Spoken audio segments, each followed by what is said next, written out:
এমপির থেকে যে সার্ভিস পাওয়ার কথা সেটা যাদবপুরের মানুষ গত 15 বছর পাননি।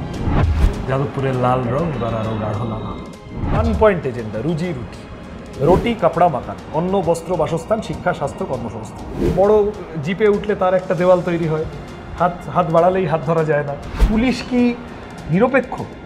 সেই দিন দাঁড়িয়ে এইটা দেখা যাবে আমরা তৃতীয় হচ্ছি না, দ্বিতীয় হচ্ছি না, প্রথম হচ্ছি। তৃণমূলের শিক্ষামন্ত্রী কোথায়, এখন কিভাবে আছে? লোকে জানে পৃথিবীর সমস্ত চোর গুন্ডা টাকা দিয়ে তৃণমূলে গিয়ে ভর্তি হয়। এমন অনেক জাল ওষুধ তোমাকে আমাকে খাইয়েছে। 19-এর ভোটের আগে লেফট ফ্রন্ট একটা অসাধারণ ব্রিগেড সমাবেশ করেছে।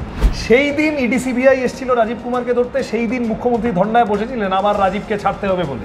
আমায় তাহলে এখন আরও খারাপ কথা বলতে হয়। মমতা ব্যানার্জির ডক্টরেট ডিগ্রি নিয়েও এরকম বাজার হয়েছিল।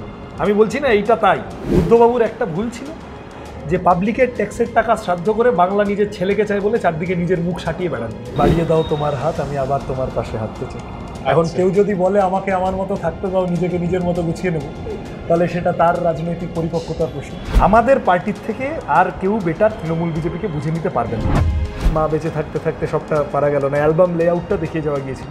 যাদবপুরে দাঁড়িয়েছি বলে একটু সাহস করে বলতে পারি এই পাড়াতে আমার অনেক মা বাবা আছে। প্রেমিক হিসেবে 10-এ 10 দেবে, কিন্তু গান শোনাতে নামলে 10-এ 1 পেয়ে যাওয়ার চান্স আছে। এমন কি কোনো ঘটনা আছে যেটা ওই যে বলে একটা ট্রিগার? এক ঘটনায় এক কথায় বলতে গেলে 2013 সালের 2রা এপ্রিল সেই দিন সন্ধ্যাবেলা SSKM হাসপাতালে দাঁড়িয়ে শুনতে হলো যে সুদীপ্ত গুপ্ত মারা গিয়েছে, খুন হয়ে গিয়েছে পুলিশের হাতে।